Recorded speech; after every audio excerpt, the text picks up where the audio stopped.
Tous les dimanches, 1h, 2h, Rothschild François Junior analyse, commente et vous aide à mieux comprendre les enjeux sociaux, politiques, économiques. Enjeux sur RFM 104.9 et sur rfmit.com. Un rendez-vous hebdomadaire pour traiter des grands thèmes de l'actualité quotidienne. 1h, 2h, tous les dimanches. Enjeux avec Rothschild. C'est votre meilleur rendez-vous.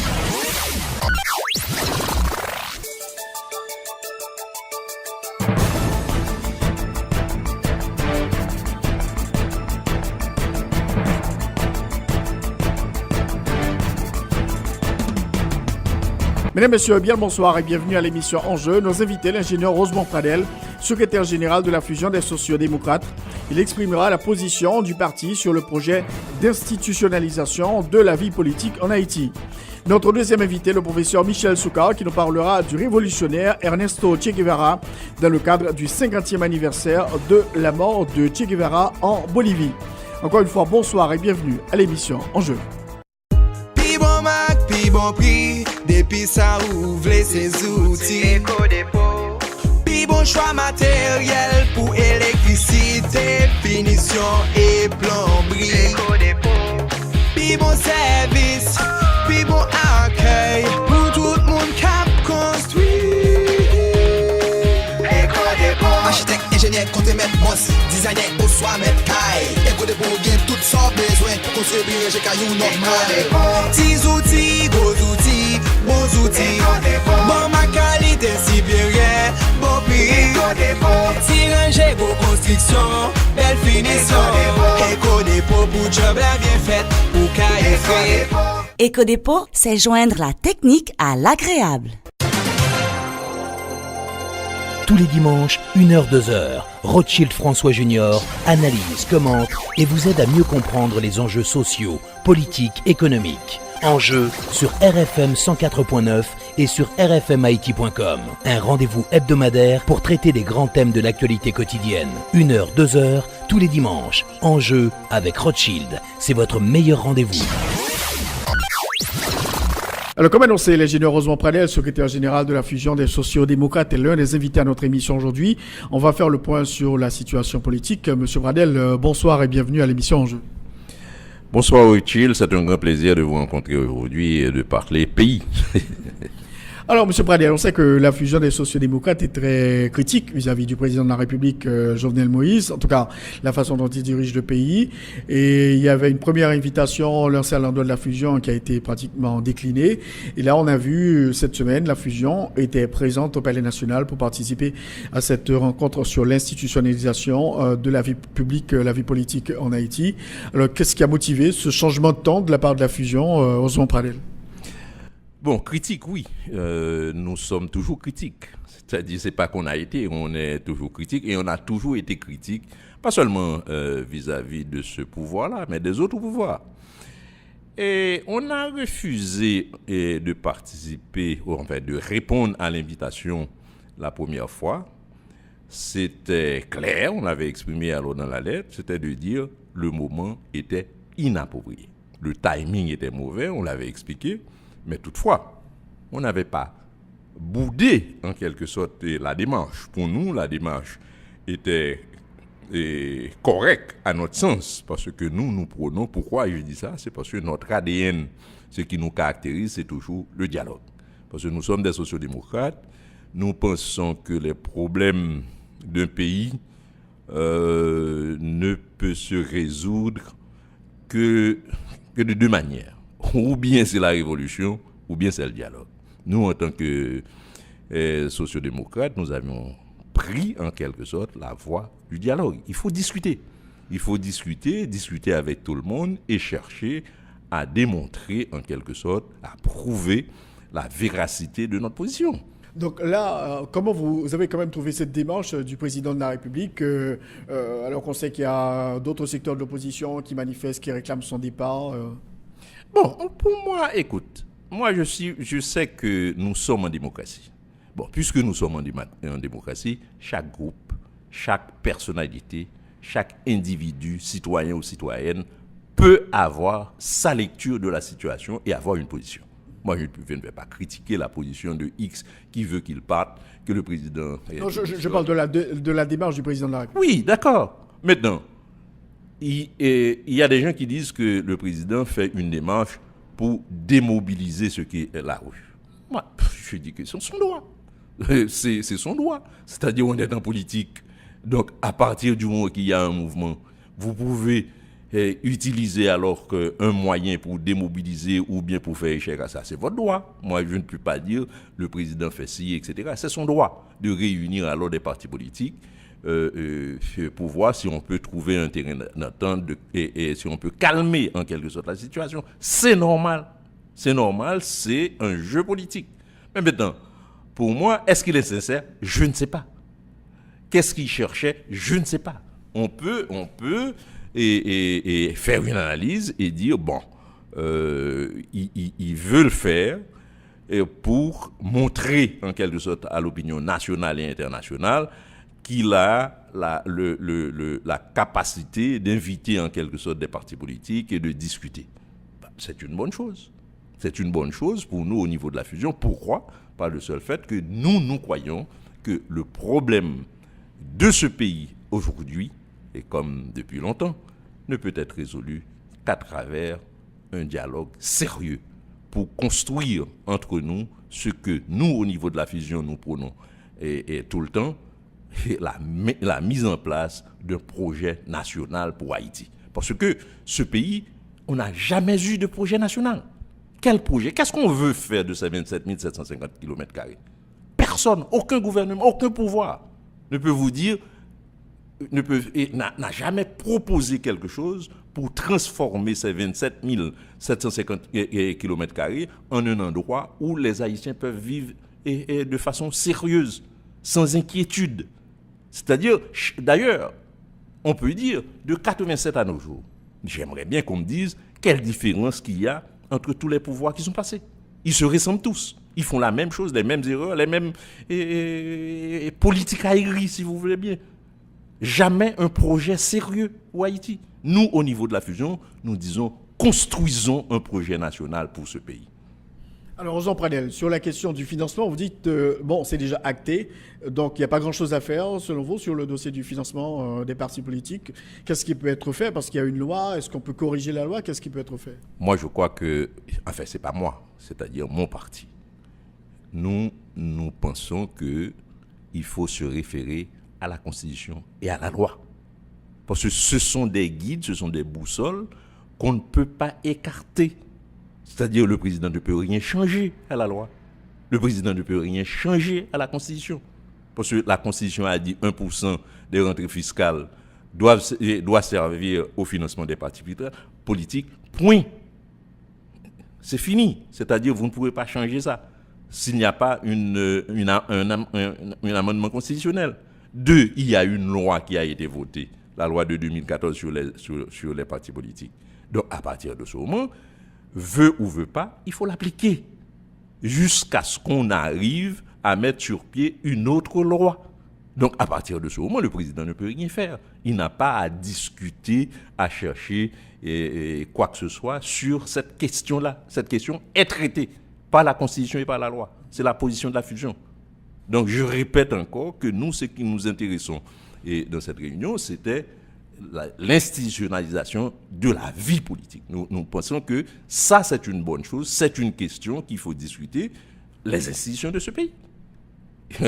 Regardons alors les institutions. Alors, juste la justice aujourd'hui. Alors, juste avant de parler de l'institutionnalisation de la vie politique en Haïti, donc pour vous, sur la question du financement, il faut tout simplement appliquer la loi.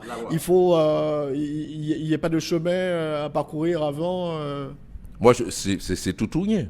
Ou bien vous êtes légaliste, vous appliquez la loi, ou bien vous êtes un petit peu, comment le dire, et vous essayez de faire des accommodements.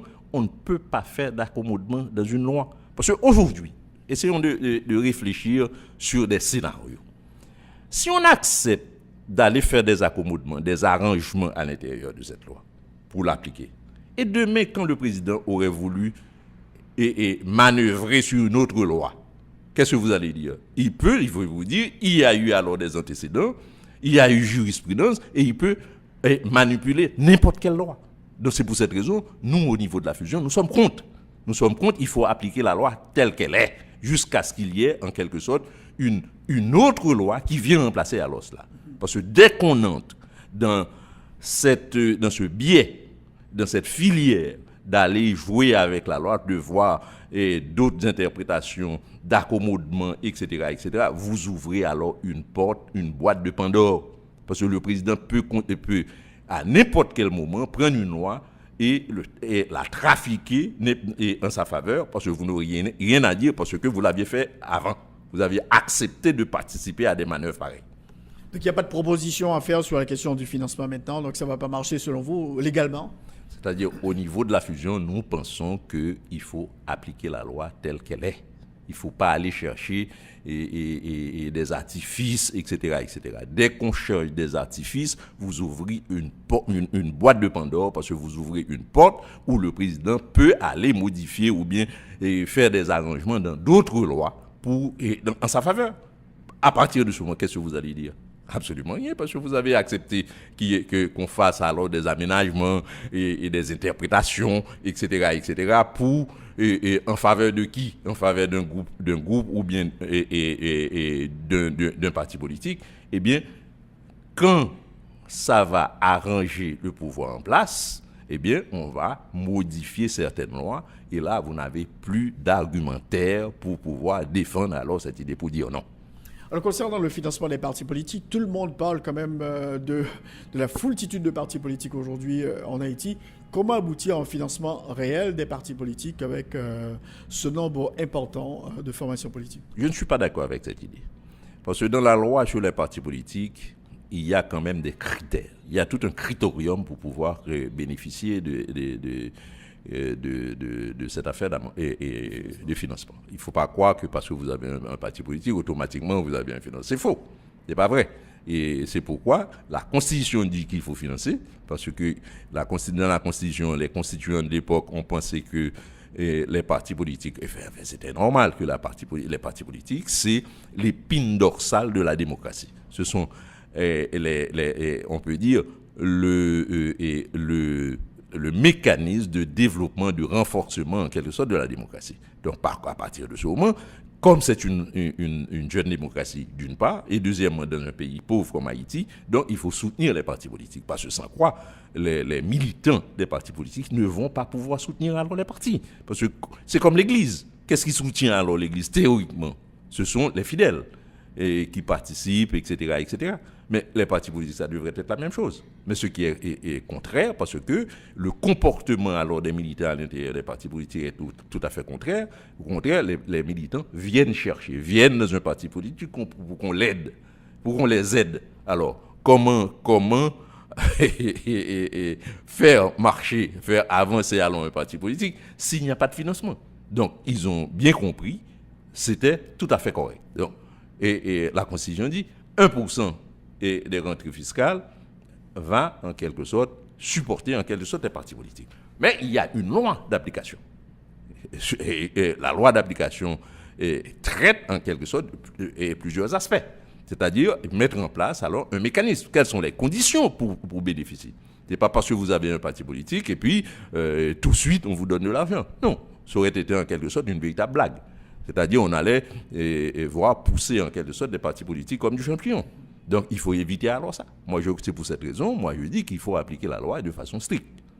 Alors concernant l'institutionnalisation de la vie politique en Haïti, comment pourrait-on atteindre un tel objectif, Rosan Pradel? Bon, nous, au niveau de la fusion, nous avons fait une réflexion. Pour normaliser la vie politique en Haïti, il faut renforcer les institutions. Parce que qu'est-ce qu'on va normaliser ou bien on va institutionnaliser dans la vie politique? C'est le comportement, en quelque sorte, des gens. Aujourd'hui, puisqu'il n'y a pas de règles, il n'y a pas de réflexes créés dans la société haïtienne, donc on fait n'importe quoi. On fait n'importe quoi et on voit qu'aujourd'hui, quand on fait de la politique, tous les coups sont permis. Parce qu'on dit, c'est de la politique. C'est comme si la politique, c'est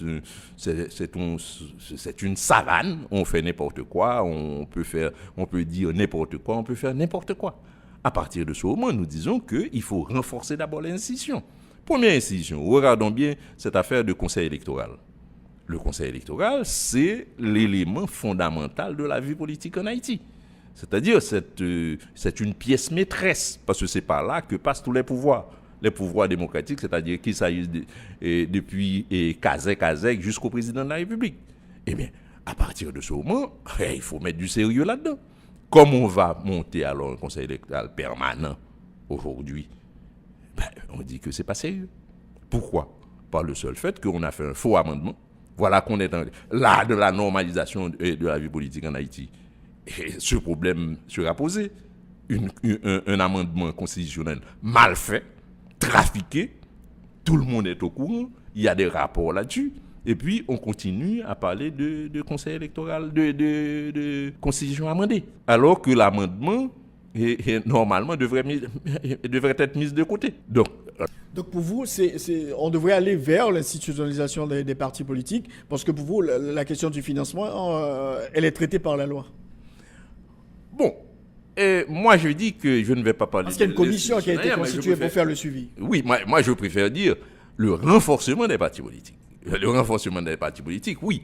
Parce qu'il y a des textes légaux qui traitent, c'est-à-dire qui confinent ou bien qui limitent en quelque sorte, ou bien qui définit en quelque sorte le couloir que les partis politiques doivent suivre. Tu vois, maintenant, je pense que de quoi il faut parler du renforcement des partis politiques. La question de la formation du conseil électoral permanent, quelle est la lecture de la fusion, parce que le processus est entamé? Oui, on sait que M. Préval a fait un soi-disant amendement chauve-souris. Eh bien, il a commencé par casser cette affaire-là. Il dit les 3 pouvoirs choisissent alors envoient 3 membres. Chaque pouvoir, le pouvoir exécutif envoie 3 membres, le pouvoir judiciaire envoie 3 membres et le Parlement envoie 3 membres, ça fait les 9 membres. Maintenant, ça donne quoi? Le président de la République va choisir ses 3 amis et dire voici les 3 membres de l'exécutif. Ses 3 amis. Comme l'exécutif, le pouvoir exécutif, a une certaine influence sur le pouvoir judiciaire, il va jouer pour avoir au moins un membre, 1 ou 2 au niveau du pouvoir judiciaire. Et il en serait de même pour du côté législatif. Bon, à partir de ce moment, on aura ce qu'on peut appeler un conseil électoral tisami pendant 9 ans, avec la possibilité de changer chaque 3 ans, 3 membres chaque 3 ans. Donc, à partir de ce moment, on est plongé dans un système électoral partisan et qui va nous donner ce genre d'élection que nous connaissons depuis des années. Quelle est la solution? La solution pour moi, comme aujourd'hui, il y a 2 solutions. Il y a d'abord une solution qui est idéale, ça aurait été de dénoncer en quelque sorte cet amendement et revenir alors à la Constitution de 1987. C'est une solution. On peut me dire que c'est utopique, etc., etc. C'est aussi une solution si on se met d'accord. Si on trouve un point d'accord, on discute, on dit pour le pays, et le peuple haïtien, donc il faut accepter en quelque sorte ces sacrifices. C'est pour cette raison que nous, au niveau de la fusion, nous disons c'est le dialogue qu'il faut prioriser. Donc, au niveau, dans le cadre d'un dialogue sérieux, on aurait pu le faire. Maintenant, la deuxième solution qui est un palliatif, ça aurait été que les 3 pouvoirs acceptent qu'on ne peut pas choisir comme ça et on monte ce qu'on appelle une commission d'évaluation. Une commission d'évaluation qui a un représentant du pouvoir exécutif, un représentant du pouvoir judiciaire, un représentant du pouvoir législatif et ensuite 2 représentants des partis politiques. C'est-à-dire des partis politiques, on a cette commission. Et la commission, sur une base bien définie, c'est-à-dire il y a un critérium d'appréciation, donc on reçoit en quelque sorte des dossiers qu'on analyse dans la grille de ces critères-là, et puis on construit alors ce panier de 30 noms par élimination, et les 3 pouvoirs vont choisir dans ce panier de 30 noms, alors chacun 3, qui donne 9 personnes. Donc selon vous, on parallèle, comme ancien membre du Conseil électoral, ça veut dire si On choisit les 3 membres au niveau du pouvoir exécutif, pouvoir législatif, pouvoir judiciaire. Et comme le processus est enclenché maintenant, ça va aboutir à l'instabilité? Je crois que oui. Je crois que oui. On n'a pas besoin de faire de grands exercices, de grandes analyses pour le savoir. Parce que le conseil qu'on va monter là, ces 9 membres qu'on va choisir, ce sera un conseil de petits amis. De petits amis. Écoute, soyons sérieux. Le président aujourd'hui, qui est le chef de l'exécutif, qu'est-ce qu'il va faire? Il va choisir 9 amis, 3 amis. Il prend 3 monde parle que il choisit, il dit voici alors les 3 représentants de l'exécutif. Mais comme l'exécutif a une certaine influence sur le judiciaire, donc il va jouer pour avoir un autre membre, 1 ou 2 au niveau du judiciaire, et ainsi de suite. Et on aura une majorité à l'intérieur de cette affaire-là qui est une majorité palais national. Et pour répéter les mêmes scandales que nous avons alors dans les élections passées. C'est ce que nous allons avoir. On n'a pas besoin de faire de grandes analyses, etc., des envolées pour comprendre ce qui est là. Donc il faut arrêter ce processus enclenché. Pour nous, oui. Pour nous, au niveau du Conseil au niveau de la fusion des sociodémocrates, si on veut effectivement parler de institutionnalisation de la vie politique en Haïti, il faut arrêter ça. Alors, pour parler de la conjoncture, pour revenir un petit peu sur la mobilisation qui est enclenchée par certains secteurs pour réclamer le départ du président de la République, donc vous pensez qu'ils ne sont pas sur la bonne voie, selon vous, sont parallèles, ces secteurs? Je ne vais pas dire qu'ils ne sont pas sur la bonne voie, à chacun sa voie, son choix. C'est-à-dire chaque secteur choisit une voie ou bien choisit un objectif à atteindre. Pour nous, au niveau de la fusion des sociodémocrates, pour nous, c'est non. C'est non. Pourquoi? Parce qu'on a constaté de 87 à nos jours, chaque fois qu'il y a un président, eh bien, on veut le renverser. Mais on renverse et puis, il n'y a pas de projet. C'est autour de rien. Même 86, ça a été fait autour de rien. Il n'y avait rien. On voudrait finir avec la dictature. C'était tout. Mais pour faire quoi? Jusqu'à présent, on ne sait pas pour faire quoi. Parce que c'est ça le drame. Le drame, quand vous n'avez pas de projet et que on crée alors un chambardement pareil, ça ne fait que déboucher sur l'instabilité et le désespoir. C'est ce qu'on a eu. On avait participé à la mobilisation de 2004. Nous l'avions commencé. OPL, et à ce moment-là, ce n'était pas fusion, c'était OPL, CONACOM, PAMPRA, etc. C'est nous qui avions commencé ça en 2001, contre Aristide. Et puis finalement, il y a d'autres secteurs de la vie nationale, comme les organisations de la société civile, qui nous ont retrouvés en août et arrivé en 2004 à ce que nous avons constaté. Mais ça a donné quoi finalement? Il n'y avait pas de projet derrière. Il n'y avait qu'un seul slogan, faut l'aller, v'lez pas v'lez, faut l'aller. Et après, parce que tout le combat aujourd'hui, c'est arriver à faire comprendre à une majorité des secteurs de la vie nationale qu'on doit s'asseoir ensemble pour dire qu'est-ce qu'on fait de ce pays qui s'appelle Haïti. On ne peut pas être indépendant depuis plus de 200 ans et qu'on se trouve à ce niveau. C'est pas possible que les gens veulent laisser ce pays à tout prix. Tu vois, ça signifie que nous avons échoué. Donc le départ forcé du président de la République n'est pas la solution aujourd'hui? Non, pour nous, au niveau de la fusion. Au niveau de la fusion, on nous dit c'est pas notre vision, c'est pas notre lecture. C'est pas notre lecture. Je ne peux pas critiquer quelqu'un qui a une autre lecture. C'est votre droit d'avoir une autre lecture, de dire qu'il faut qu'il parle. Ok, il faut qu'il parle. D'accord, c'est votre lecture. Nous, au niveau de la fusion, c'est pas la nôtre. Nous disons que nous essayons de préférence de nous mettre ensemble pour construire un projet pour ce pays, pour qu'on puisse cesser de vivre dans la misère, cesser d'être la risée du monde international. Alors, Roson Pradel, alors les secteurs justement qui manifestent contre le pouvoir en place, qui réclament le départ du président de la République, donc ils essayent de faire comprendre que bon, avec cette réunion tenue au Palais National cette semaine, le chef de l'État cherche à corrompre les partis politiques, notamment dans la perspective d'un changement de gouvernement, donc d'essayer d'avoir des gens de l'opposition qui puissent faire partie de ce gouvernement. Et quelle est votre réaction par rapport à ces déclarations qui sont faites par les secteurs de l'opposition qui manifestent dans les rues? Bon, la seule chose que je puis dire, comme j'ai pas été à cette réunion, on avait 2 représentants qui nous font un rapport. Et à partir de ce rapport-là, il n'y a aucun élément qui laisse prévoir de telles choses. Il n'y a aucun élément qui fait croire qu'il y a une démarche de corruption en termes de partage de postes. Ça, c'est une chose. Deuxièmement, moi, je dis qu'au niveau de notre parti, la fusion des sociodémocrates, c'est très malheureux de penser alors pareille chose. Si on y va, c'est pas pour aller participer plus tard dans un gouvernement, dans un éventuel gouvernement. Ça ne nous intéresse pas.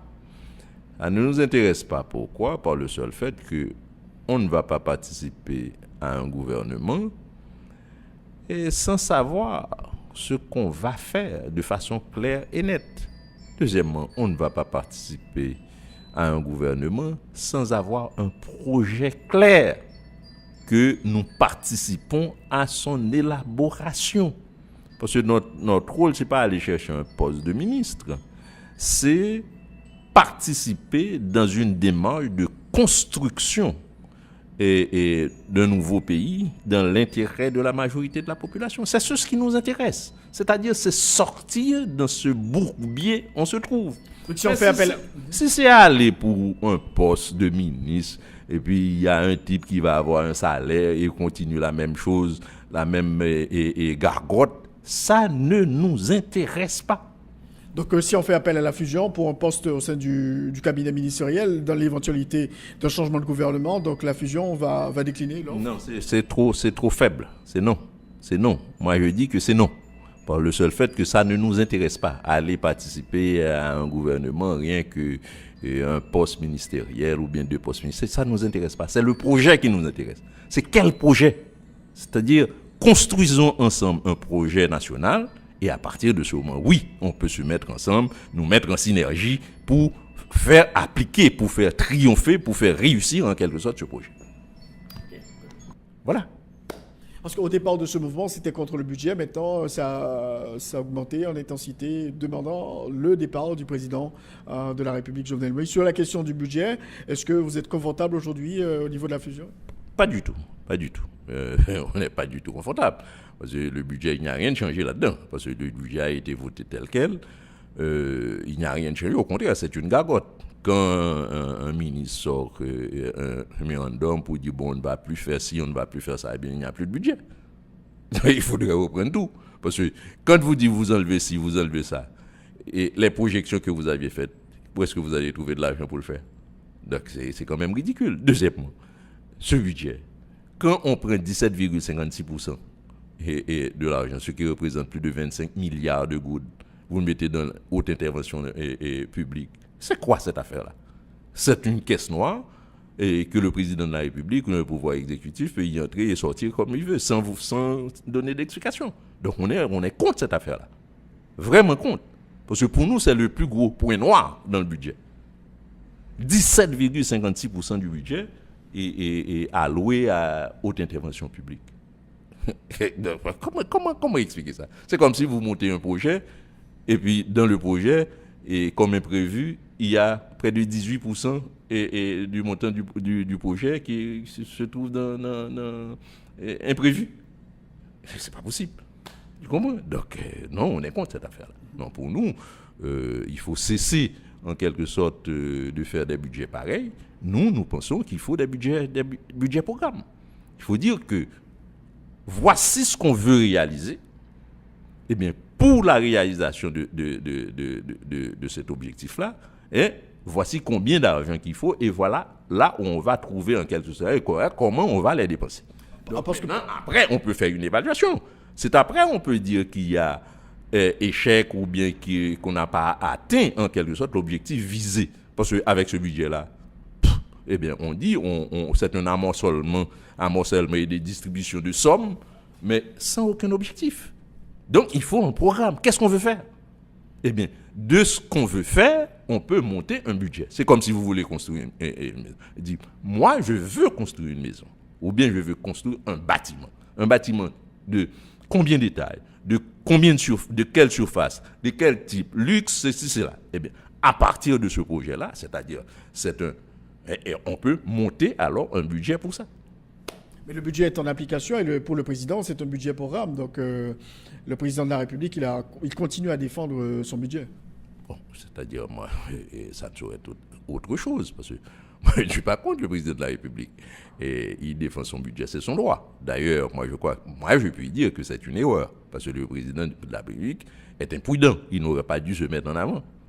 Et qui a fait le budget? C'est le ministère de l'économie et des finances, et ensuite la planification. Eh bien, mon cher, laissez en quelque sorte ces organes défendre le budget. Ce n'est pas le président de la République qui doit défendre le budget. Le président, ce qu'il n'a pas compris, c'est comme si il devient l'homme orchestre. Il est partout en même temps. Le président n'est pas un homme orchestre. Vous êtes là comme président de la République, c'est comme un arbitre.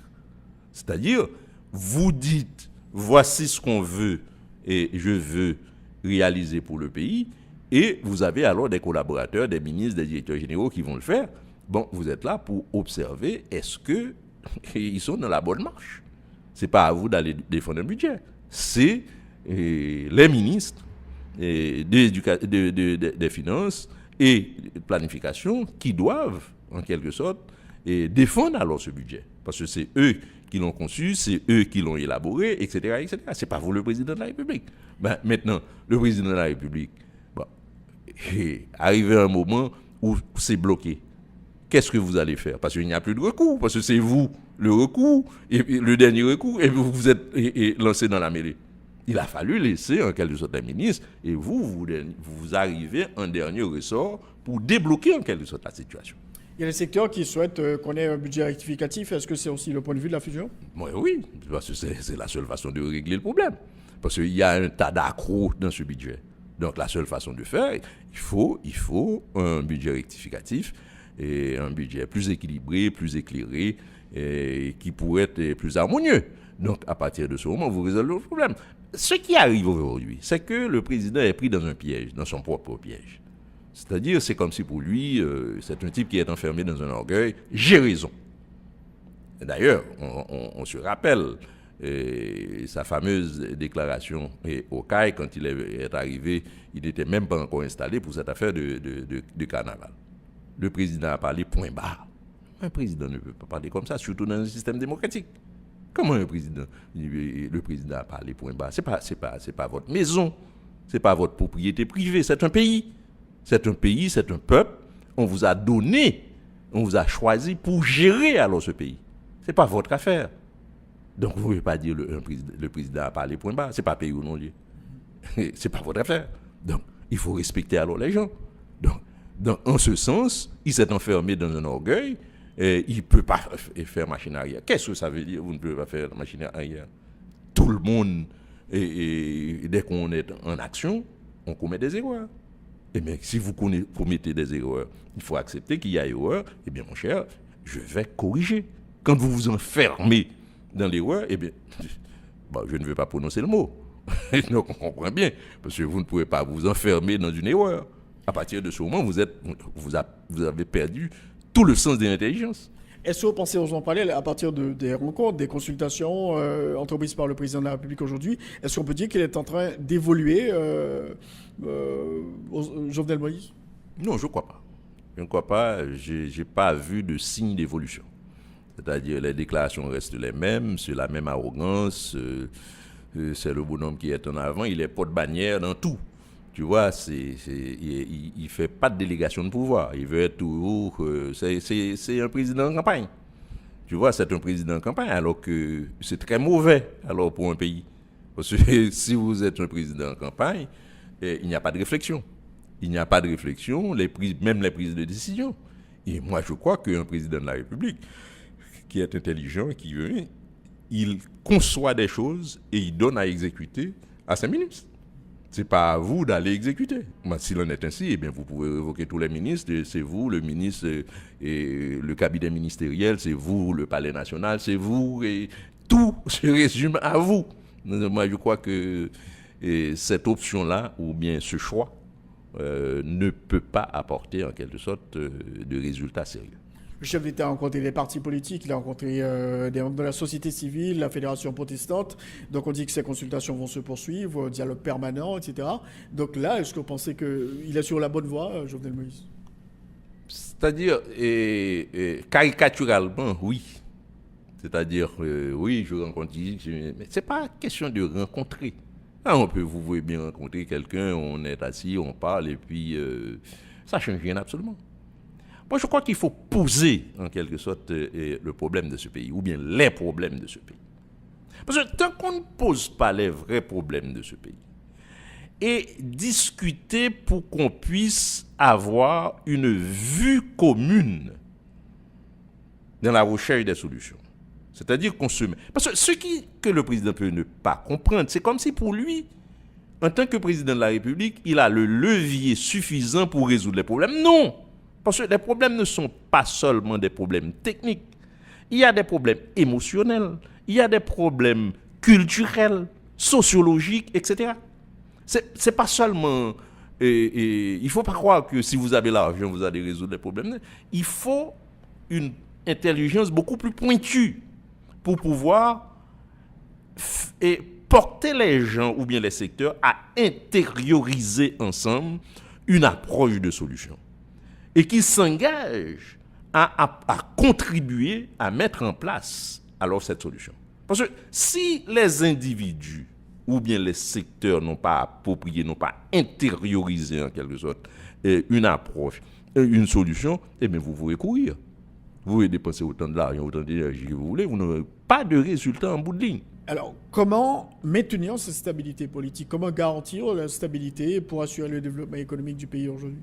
Ce n'est pas parce qu'on a fait des élections, on a eu des élections, on a vu des élections tout à fait frauduleuses, où il n'y a pas 10% de la population à participer, et puis on parle de stabilité. De quelle stabilité vous parlez? Déjà, ce qui est vrai, parce que une fois, on regarde ce qui s'est passé. 7 mois après l'installation du président de la République, il y a des gens qui sont dans la rue qui demandent son départ. Donc, de quelle stabilité qu'on parle? Il n'y a pas de stabilité. Il n'y a pas de stabilité. Donc, on est en plein de l'instabilité, de l'instabilité politique qui donne alors l'instabilité socio-économique. Donc, moi, je dis qu'il faut repenser en quelque sorte cette affaire-là. Il faut repenser cette affaire, il faut repenser alors le pays. Et on va trouver la stabilité dans ce pays le jour qu'on a la capacité de s'asseoir ensemble, de poser alors le problème de ce pays dans tous ses compartiments et ensemble, et on trouve un pacte que nous appelons le pacte de gouvernabilité qui permet de respecter en quelque sorte des engagements, et c'est à partir de ce moment qu'on pourra dire on est sur le point de mettre les pays sur les rails de développement. Alors, merci beaucoup, Rosan Pralès, secrétaire général de la Fusion des sociodémocrates, d'avoir été l'un des invités à notre émission aujourd'hui. Merci beaucoup. C'est à moi de vous remercier.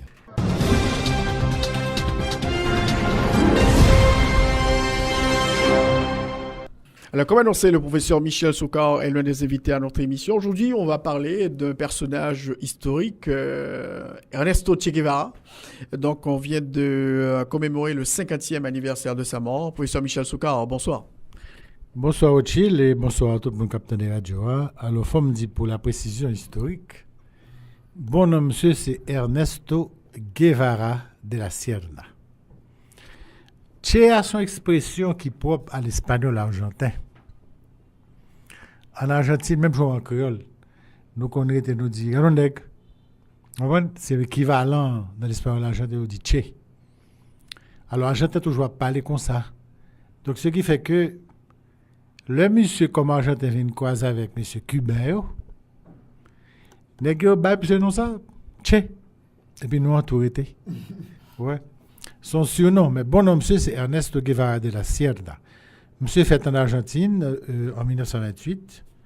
Monsieur d'origine irlandaise. Papa, monsieur, c'est une sorte d'ingénieur entrepreneur, dont famille de classe moyenne très aisée. Monsieur était médecin. Alors, il y a un épisode dans la vie, monsieur, il était jeune, qu'on est dans un pays, ça, même Haïti, un pays turbulent, étudiants manifestés, etc. Et puis, quand l'étudiant pareil, monsieur dit, monsieur, il faut descendre manifester avec nous. Bah, monsieur dit, là, nous va manifester. La police veut gaz, non? Il dit, oui. Monsieur dit, gagnez la police tire sur nous. Il dit, monsieur, il dit, bon, le tire sur nous, ça ne fait nous-mêmes. Ça ne gagne même pour tirer tout. Il dit, monsieur, hein? Je dis, mais monsieur, nous sommes deux poules. Ma cavine non pas comme ça. Si on est en face, à pas agir sur moi, il faut me agir sur lui tout. Bon, alors, monsieur Sonnet qui était toujours très intéressé aux questions sociales depuis très jeune. Et comme dans l'Amérique du Sud, M. Prel était marqué par les civilisations amérindiennes du sud du continent. Comme surtout les Incas. On prend de tous les peuples indiens, ça, les Guarani au Paraguay, le monde qui est en Bolivie, en Argentine. Tout. À part la médecine, pour moi, qui va l'intéresser, monsieur, c'est anthropologie et archéologie. Monsieur Prel même participé à des fouilles dans la zone Bolivie, etc. Par la suite, monsieur, comme médecin, monsieur va l'intéresser un peu à la psychiatrie. Et c'est la raison pour laquelle monsieur Prel travaille en pile dans le cas pour aider les gens qui souffrent, etc. Le Tché, très jeune, a toujours été un très grand lecteur. C'est un mec très bonheur qui était à tête une culture très sérieuse. Et dès le départ, monsieur a opté pour la doctrine marxiste.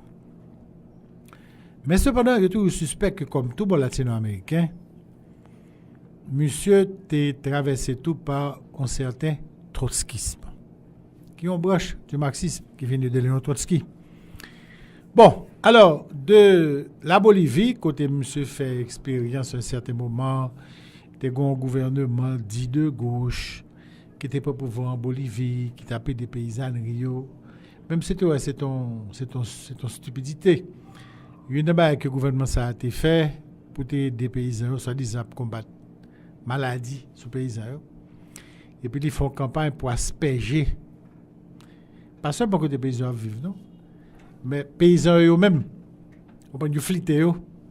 Et puis monsieur dit ça, c'est la première fois un gouvernement qui a fait une révolution du DDT. Comme quoi c'était ça, changer le pays, fliter moun. Bah. De la Bolivie étant donc, monsieur traverse l'Amérique centrale, monsieur allé Guatemala. Et c'est là qu'il va vivre la première grande expérience politique. Lorsque Guatemala a le gouvernement de Jacobo Arbenz, qui est un militaire progressiste, qui posait un premier gros acte d'Amérique latine, qui était la nationalisation des propriétés de la United Food Company. La United Food, c'était la compagnie reine de la banane en Amérique centrale. Des implantations en Amérique centrale, Cuba, etc. Et Jacobo Arbenz, carrément, faut réforme agraire côté les mettre main sur la United Food. Bon, pas besoin de dire nous. À l'époque, aux États-Unis, c'était le gouvernement de Dwight Eisenhower, militaire, avec Nixon comme vice-président. Et M. Sao tape défendre les intérêts de cette grande compagnie. Donc, M. Prel fomenter une espèce d'invasion militaire avec des anciens militaires, etc. Et à la tête, un certain Castillo Armas. Et c'est comme ça que il Prel renverser le gouvernement d'Arbenz. Arbenz Prel tombé. Che Guevara qui était engagé à l'époque jusqu'au cou dans sa gouvernement Arbenz, ça a fait. Monsieur obligé de quitter le Guatemala. Mais je n'ai pas physique. Il s'est même marié à une Guatémaltèque. C'est quoi il madame Hilda. Et puis, monsieur traverse au Mexique. Bon, là maintenant, nous sommes aux environs au milieu des années 50. Parallèlement, à Cuba, des grands événements qui étaient passés, des grands jeunes révolutionnaires, avocats, qui était le Fidel Castro avec examine qui était essayé de prendre d'assaut une caserne militaire dans la ville de Santiago qui était relée la Moncada. Il a échoué.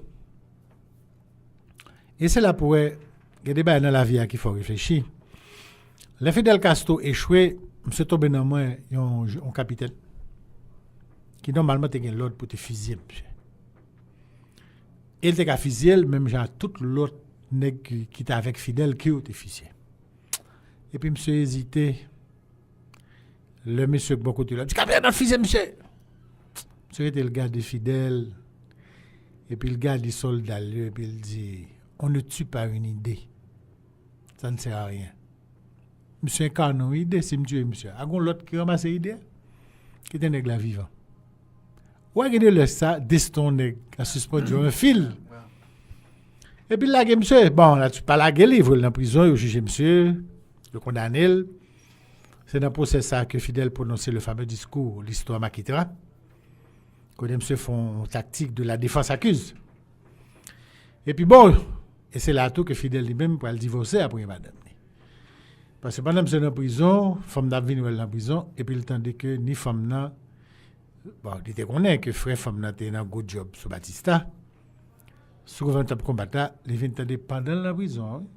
Fait femme n'a même qui pour ton radio fait le cadeau pour regarder des nouvelles. Monsieur a peut-être des nouvelles dans la radio et puis monsieur apprend que femme n'a pour un good job dans le gouvernement Batista. Même gouvernement ça qu'il prend les armes.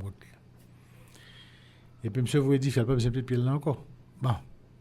Il va se péter, le vin laguer monsieur, Batista n'a pas de penser que monsieur est en danger, il voit monsieur en exil au Mexique. C'est là que monsieur va rencontrer Che Guevara. Maintenant, Che Guevara a fait expérience Bolivie avec Guatemala. Donc, monsieur vient gagner en culture politique, en maturité politique sur le tas. Castro fait expérience politique par le tout, les armes à la main.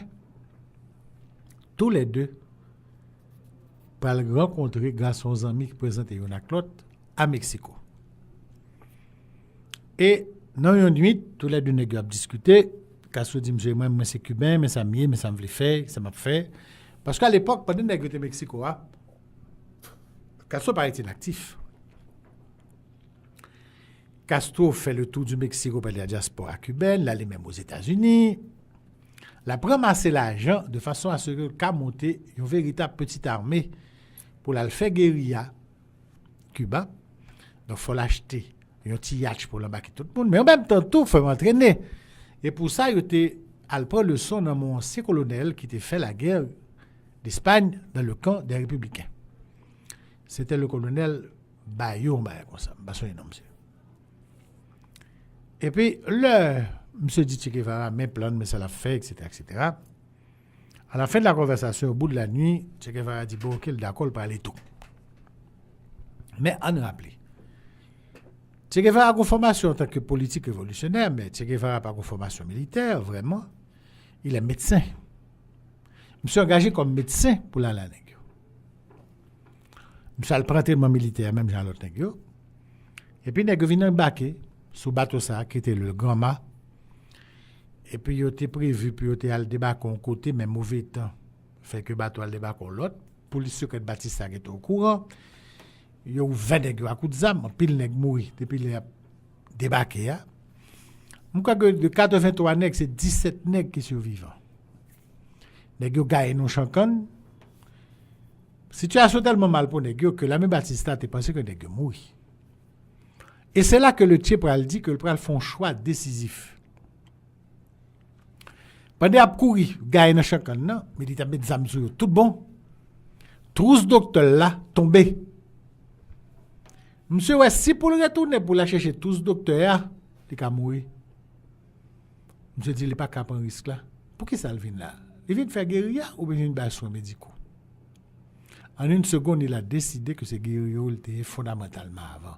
Il a quitté tous les docteurs à tomber jusqu'à ce que aller réfugier au haut de la montagne de la Sierra Maestra.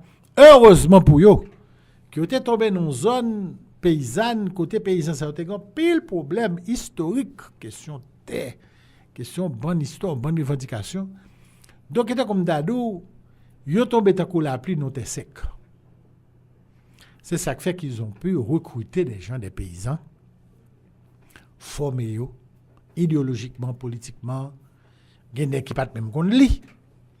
On peut que c'est ce que Che Guevara montrer au lit. Des longues années après, tu écrit mémoire justement. Monsieur devait divorcer à Castro lui-même, c'était une équipe Che. Comme ça, vu peut-être juste en France. Daniel Alarcon, monsieur de ces paysans, c'est Che Capone. Je dis que Jean Che recruté, c'est parce que monsieur militaire, monsieur Baptiste, était fusillé madame, perdu petit lit. Donc, monsieur était une haine contre les gens. Et puis, un jour, pendant le petit paysan, et puis, il y a des bruits dans la cour, il sortit, il voit ses guerres. Je dis quoi? Et puis, mais, les gens ont fait rouler, mais les gens étaient malades, ils disaient que ça va à militer. Et puis, c'est comme ça, c'était brigade cher. Tu prends monsieur, tu dis, monsieur, là, fait là, tu dis, paysans, il fait le raconter le ville.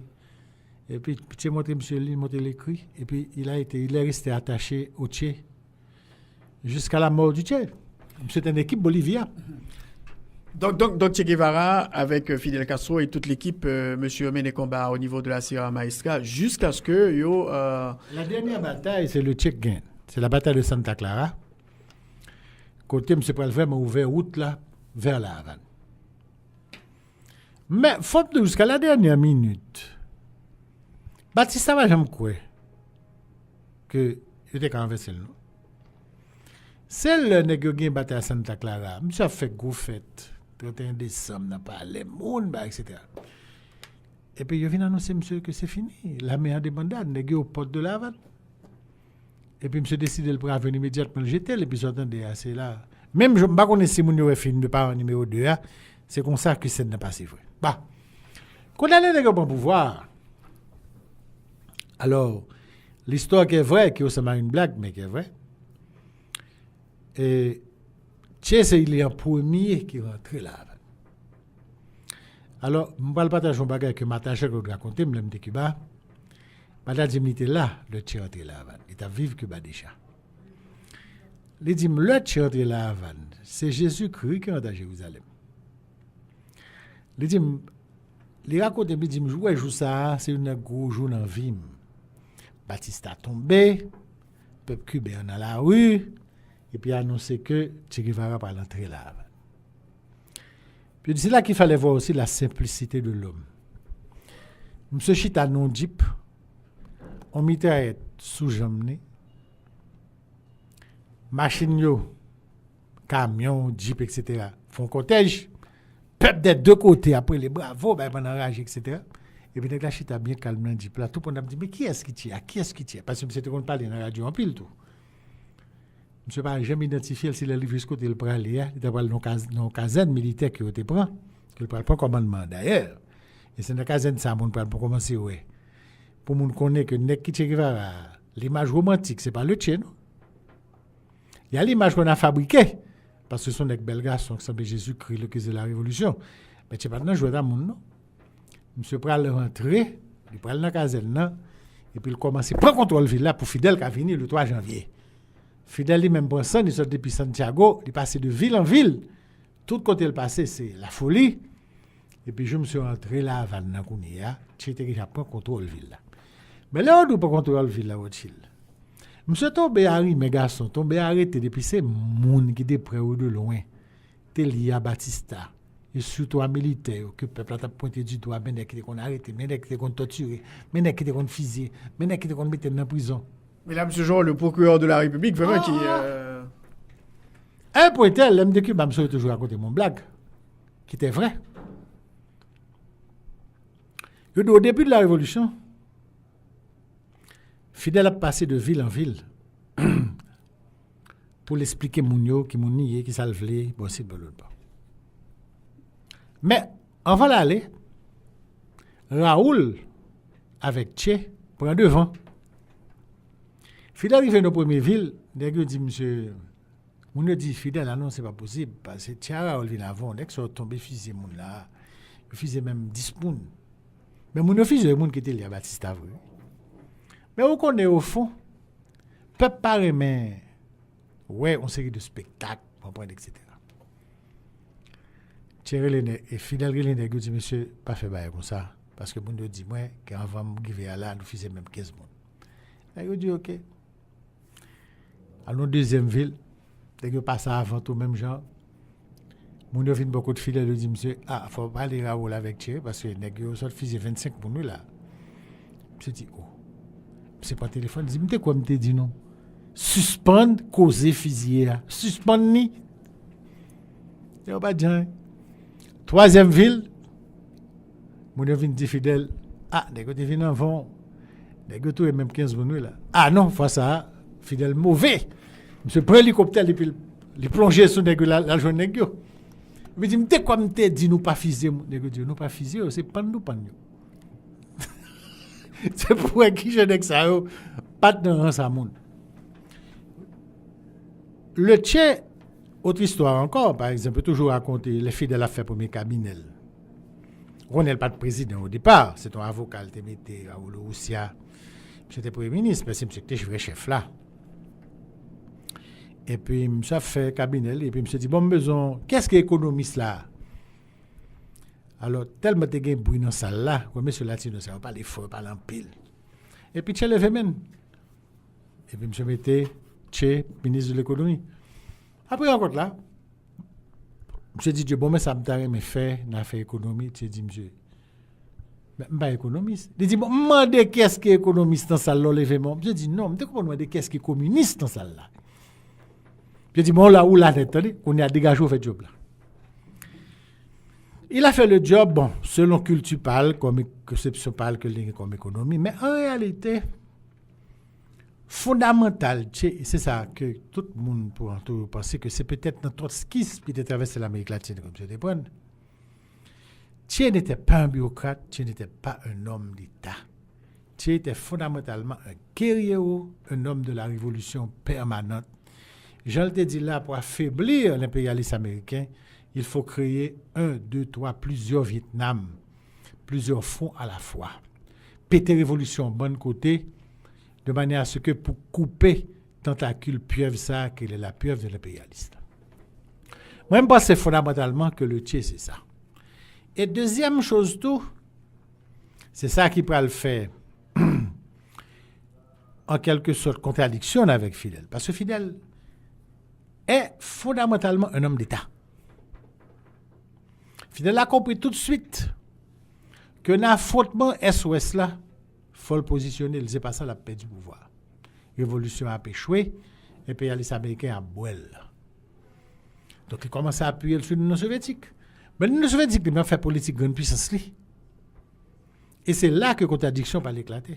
Parce que le Tché va le découvrir que s'il n'a pas le business pur, pas de grande différence entre la traité comme ministre de l'économie et de l'industrie avec soviétique, mais que la traité à n'importe qui l'autre pays occidental, capitaliste. Alors, juste avant de parler quand même de dissensions qui viennent entre Fidel Castro et Che Guevara, et quand même, il y a des crises qui traversaient, il y a des crises missiles, etc., il y a la baie des cochons, et qui était le comportement de Che Guevara pendant la période ça? Oh, 100% avec Fidel. Il y a un incident au bateau qui a explosé à Nara de la Havane. Non. Il y a un pile bagarre, un pile agression, un pile tentative de déstabilisation qui fait. J'étais très ferme. D'ailleurs, la célèbre photo qui a rendu Corda immortel, la photo du Tché, avec Berea, que M. a regardé. Mais c'est bateau, ça, que M. Américain a fait exploser. M. a regardé, pas la cap boulé. Ouais, M. était angoissé sous le visage, là. Et puis, M. n'a pas remarqué que Corda, photographe, l'a regardé. Et puis, Corda fait photo. Cette photo va faire le tour du monde jusqu'à présent. Toute photo de Che Guevara, ouais, c'est lui. Donc, pendant toute époque, ça, époque que révolution cubaine commence à entrer dans une phase nationalisation, réforme agraire, alphabétisation, côté des gars, rien intérêt américain. Toute époque, ça, monsieur, à 1000%. C'est on n'en est qu'à la tête, monsieur, ça, mais cependant, rapprochement avec l'Union soviétique, là, tout le monde est d'accord, tout. Mais c'est là que je me rends compte que j'en pensé qu'il était capable de compter sur les soviétiques. Ça peut arriver jusque-là. Je ne suis pas content au niveau de la crise des missiles, le coup de chef pour une décision. Pire que ça. Parce que ne pas que mon pas raconter assez. Khrouchtchev sorti penèg yo. Parce que là, il a installé missile à Cuba. Tu dit pointer directement sur New York. Les gars regardent monsieur, les gars dit monsieur que les gars son nom même qui mettent non en trave. Monsieur dit pointer sur New York, pointer sur Miami. Depuis au goût au moins d'acassan dans petit yo. Khrouchtchev pas venu pour tout bailler ça. Oui, c'est même ça vous voulez. Comme américain installé missile en Turquie qui pointait sur yo, les fameux missiles Jupiter, yo même mis une Cuba tout de façon à ce que rat connaît chat connaît ma bite il arrête là. Mais monsieur ouais que ni Castro ni le frère Castro ni Che, yo même c'est pour faire de rat connaît chat connaît ma bite là non. C'est va faire que si américain gouille école pour venir prendre nous n'a disparaître dans New York de Miami tout bon. Nèg très sérieux même. Très sérieux. Quand il y a la Khrouchtchev, il y a un rapport ça, il dit nèg pas ben nèg clé missile non. Nèg quand même non travail ben latino-américain ça, ils sont choués. Quand nèg va sauter New York sous content. Ce qui fait que la Kennedy vient gagner qu'on y a le plan vraiment que les missiles étaient établis à Cuba. Kennedy avertit tous ses alliés, De Gaulle, tout le monde, il dit, mais situation, hein? Est-ce que même De Gaulle qui t'a gagné des petites contradictions là avec les Américains, De Gaulle dit oui, parce que ça, inadmissible. Quand il y a pression sur Khrouchtchev, Khrouchtchev dit, pour me retirer, retirez pas nous. Ah ben d'accord. C'est Robert Kennedy qui règle la question, avec l'ambassadeur russe à Washington. Quand il y a là, il retire le missile, ça pas dit fidèle à tirer vers ça. Donc, il y a mauvais à mort. Il y a une décision unilatérale. Donc, c'est depuis le ça que tu pas dit fidèle à Mounzao. C'est une grande puissance sur la défense. Tout autant que nous comprenons qu'à compter sur eux à 100%, ils ont la guerre n'importe qui. Mais Fidel n'a fait pas le choix. Parce que la Russie, tu as commencé à aider tout bon. On bat au pétrole chaque jour, mon père. L'agent, technicien, bourse d'études, il faut la payer en côté. Même si politique dans l'aliment a commencé en 1955 avec Nasser, Nehru, Sukarno, Tito, mais il faut la payer en côté parce que lui-même, c'est à 45 minutes de Miami lié. Bon, c'est lui-même a dénoncé le comportement M. soviétique dans un fameux discours d'Alger. Monsieur dit qu'il a abandonné tout et il a quitté toute fonction bureaucratique que le Cuba. Mais il faut me dire tout que un livre que un grand journaliste égyptien qui est attaché de presse du président Nasser écrit que les documents secrets du Caire. Quand monsieur dit le Tché pour aller en Afrique noire, par le Congo, par la zone Sahel, il est passé au Caire. Il y a Nasser. Nasser senti que une tension là quand même. Nasser pose monsieur question clairement. Est-ce qu'on a un problème à Fidel? Parce que Fidel a tiré par exemple caché admiration que de gain pour Nasser. Parce que Nasser a été considéré comme le fondateur du tiers-monde. Leader du monde arabe, leader de l'Afrique, leader du tiers-monde. C'est pas petit garçon. Fidel était toujours dit Nasser, l'entap goumé Nasser à magistrat, si on est quitté Québec moral, nous c'est nous-mêmes. Nasser m'a dit ça, et son gros problème à Fidel. Parce que moi, tendu, moi pour ton équipe pas en place. Monsieur dit personnellement, il comprend une position Fidel très bien. Il n'y a aucun problème à Fidel. Et Fidel comprend ni tout. Je dis, mais cependant, je ne pas faire révolution pour ne pas caguer dans la machine comme ministre pour coucher secrétaire. Je dis clair. Je dis, je ne pas faire révolution moi pour mal jouer. Je faire révolution pour me changer la vie. Si je besoin de jouer, je n'ai pas besoin de faire révolution. M'instruire à l'école, je suis un bel garçon, je peux jouer. Je suis dans le système. Afin de qu'on ait gouvernement pour faire révolution, qu'on y a là, au ministre, on prend une fois fait ceci, pour faire cela, il faut profiter davantage de faveurs, etc., de privilèges, pas dans ça. Parce que le monsieur ministre, il continue à toucher salaire, guerrier, comme ça. Oui. Mais, ce que le Tchèque n'avait pas compris, c'est le cas d'un pilote nègre dans l'histoire, t'as cousin juste avec Robespierre, c'est que tous les hommes ne sont pas pareils. Il y en a qui ont le pouvoir pour s'allier, pour des sources de faveurs, de privilèges, etc. Monsieur Dou, moi-même, Je pas fait tout ça, me faire là, pour me venir ministre, et puis le fini, pour me faire avec mes privilèges, pour me couper femme, pour me faire machine, pour me voyager, pour me perdre. Je ne sais pas comme ça. Donc, je comprends qu'on fait ça. Donc le discours d'Alger, son discours testament politique de Che Guevara, et là, M. Prendi s'en cite très clairement, critiquer la Russie, etc., et appuyer Mao. Donc là, il vient gêner sérieusement Fidel Castro par rapport à la Russie. C'est la raison pour laquelle l'homme se tournait. En plus, nous comprenons que c'était mort en Afrique. Hein. L'homme se tourné Cuba, monsieur disparaît pendant quelque temps. Il y a eu beaucoup de rencontres entre lui et Fidel pour clarifier les choses. Et M. dit Fidel lui-même n'est pas près de Cuba, qu'il veut aller faire la révolution ailleurs. Bon. Fidel lui a tout donné pour ça. Qui m'en voulait, qui entraînement, qui tout le bagaille. Quand on voulait aller. Parce que Fidel a compris que tu n'es pas prêt là pour gérer l'État cubain. Ce n'est pas son tempérament. Fidel a tout fait à ce moment-là pour aider monsieur. Mais dans le cas de la Bolivie, le Che a été très mal renseigné. Paysans boliviens, fondamentalement, quechua, comment l'autre a encore, ça, côté Evo Morales sortir, on ne peut pas comparer du tout pour accueillir une guérilla. Et le Parti communiste bolivien non plus, à l'époque dirigé par Monge, qui est un parti qui était aligné sur Moscou. Donc, ça fait le Che arrivé, l'État qu'on rate, qui prend un ratien. Paysans n'ont pas paré. Parti communiste n'a pas délivré. Et puis la CIA a vu une information qui était là. Et puis ils ont déployé toute force pour le monsieur. Parce qu'à l'époque, le Che était l'ennemi public numéro 1 des États-Unis. Et puis ça finit. Ça veut dire la langue pour monsieur, bon, tout le monde compte faire, mettez notre l'école. Et puis on donne liquider monsieur, couper mail pour avoir la preuve que c'était bien lui.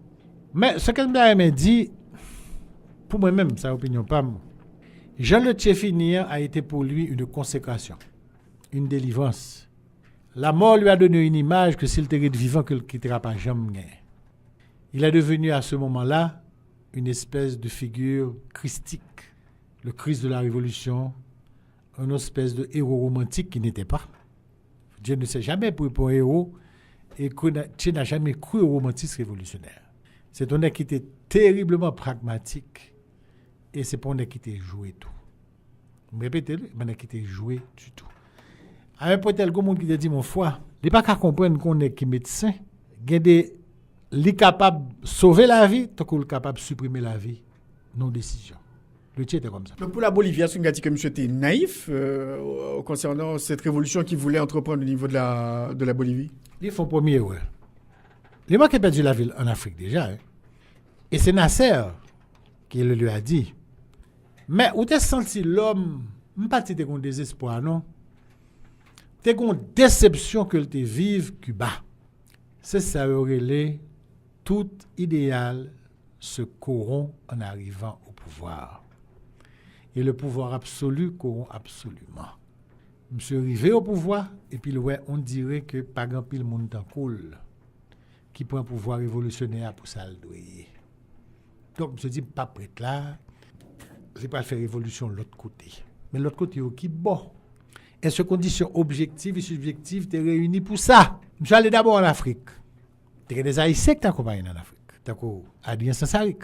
Tu as des Haïtiens qui te facilitent le passage par Paris pour aller en Afrique. Qui t'es dans le réseau, tu as Serge Gilles. Il a écrit dans son livre. Il a écrit. Mais l'homme se rivé, dit Nasser.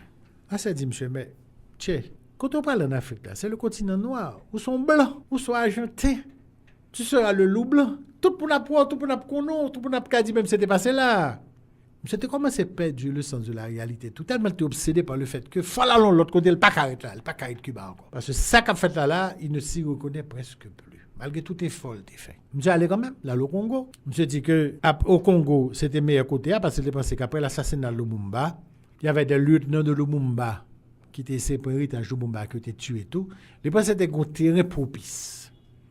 Mais qu'est-ce qu'il a rencontré? Un voyou qui était Laurent Kabila. Il l'a dit d'ailleurs que Laurent Kabila est un voyou. Le même voyou qui va être récupéré par les Américains pour le faire le président, pour remplacer Mobutu.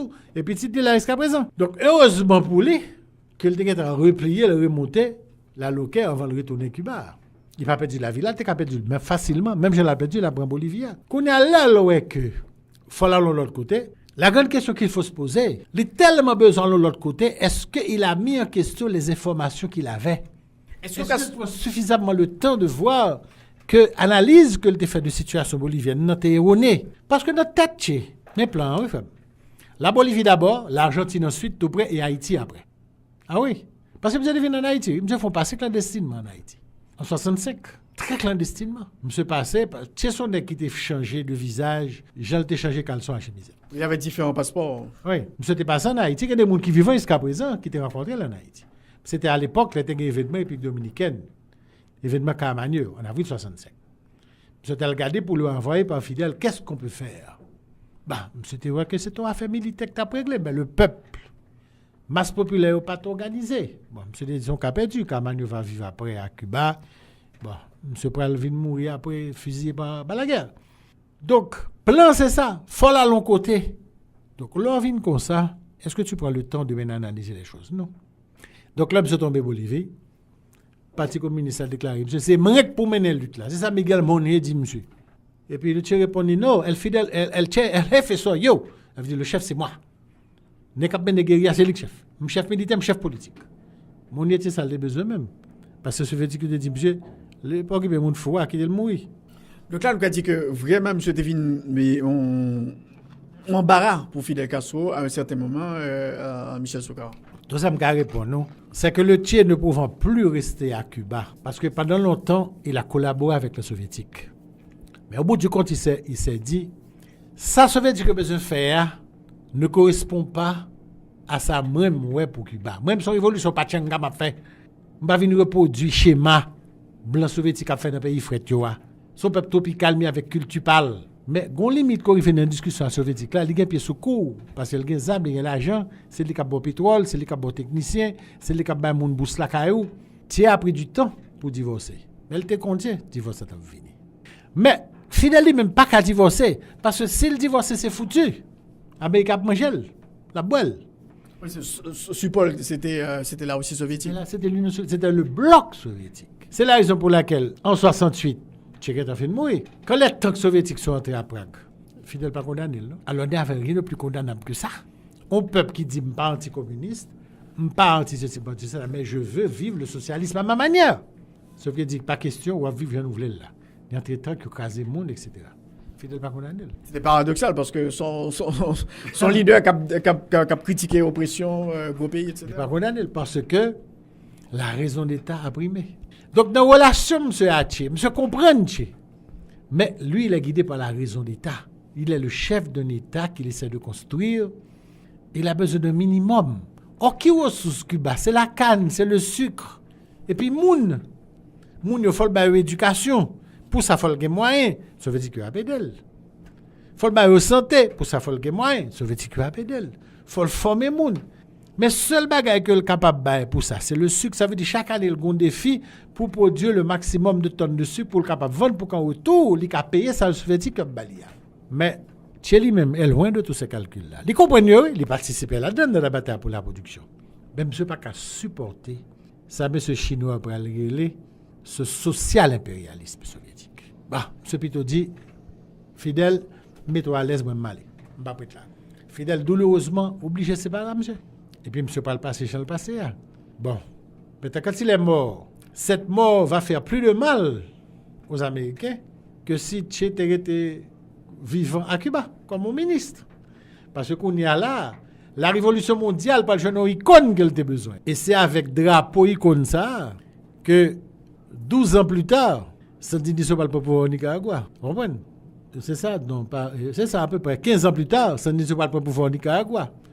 Un petit peu avant que Bishop parle pour pouvoir à Grenade, qu'il va le perdre après, que M. Salvador va le faire guérilla Fabundo Matia, parce que l'autre mouvement guérilla tout, en Colombie, au Venezuela, au Pérou, Sentier Lumineux, au Pérou, au Guatemala, même au Mexique. Tout ça, ce sont les enfants du Tché. Même au Brésil, où parle Carlos Marigel, la guérilla urbaine, les Tupamaros en Uruguay, ce sont les enfants du Tché. Même Salvador Allende prend lui-même tout. En quelque sorte, lorsque les socialistes vont prendre le pouvoir au Chili, avec Allende en 71. Ce sont les enfants du Tché. C'était rencontré Salvador Allende au Chili. Pas au Chili, non. C'était la réunion de Punta del Este. Les mettre Cuba dehors, ça, on prend le à Montevideo. Salvador Allende était là. Alors Allende toujours raconté. On réunion finie et puis là par compagnie Tché, il a sorti tous les deux. J'ai dit, monsieur, non, mon cher. Deux dirigeants révolutionnaires pas sortis même côté. Je dis séparé, m'a séparé dans l'autre côté. Je dis, mon cher, monsieur, c'est pas dans sauter à gros grenade qui pétait. Ouais. Donc, alors vraiment, qui ça l'histoire retenue de Che Guevara 50 ans après sa mort? Bien que si tu étais là, est-ce qu'on a dit que tout idéal que tu gagné, donc ça va peut-être jamais marcher dans le monde, qui ça a retenu de M. Michel Soukar? Bon, un homme de conviction très forte, un homme qui plaçait son idéal au-dessus de tout. Dès lors, appelé lettre, dernière lettre que monsieur écrit, fidèle là.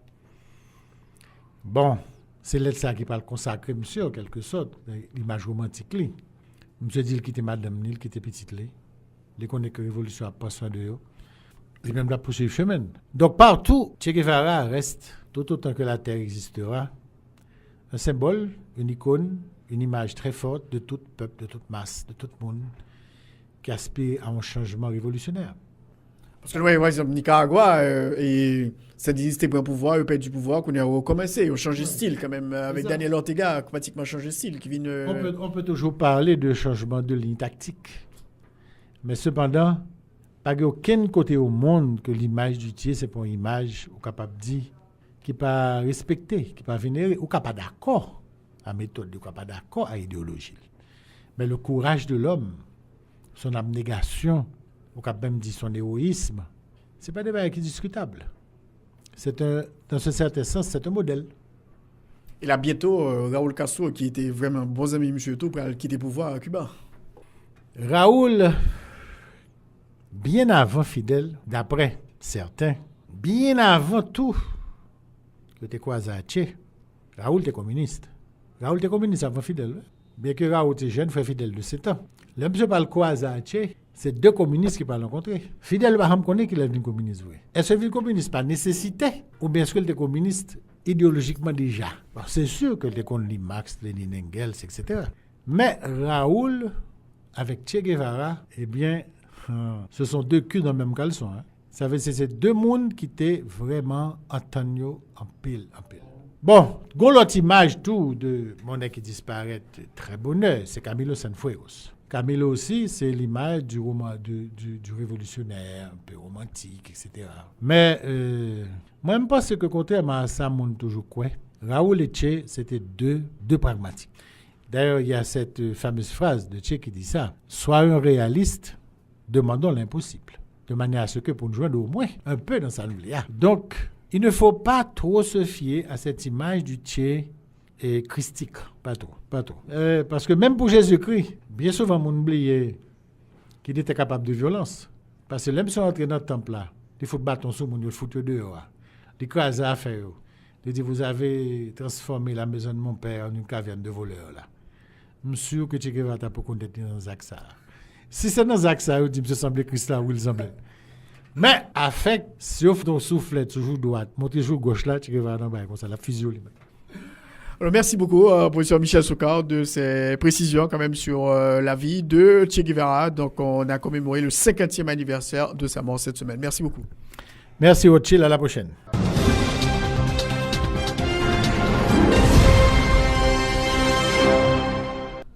C'est donc la fin de l'émission Enjeu. Merci de l'avoir suivi. On a eu deux invités aujourd'hui. Tout d'abord, Rosemont Pradel, secrétaire général de la Fusion des sociodémocrates, et le professeur Michel Soukar. La reprise de cette émission à 4h et à 9h sur RFM 104.9, rfmhaiti.com et aussi sur TuneIn Radio. Bon dimanche à toutes et à tous. Au revoir.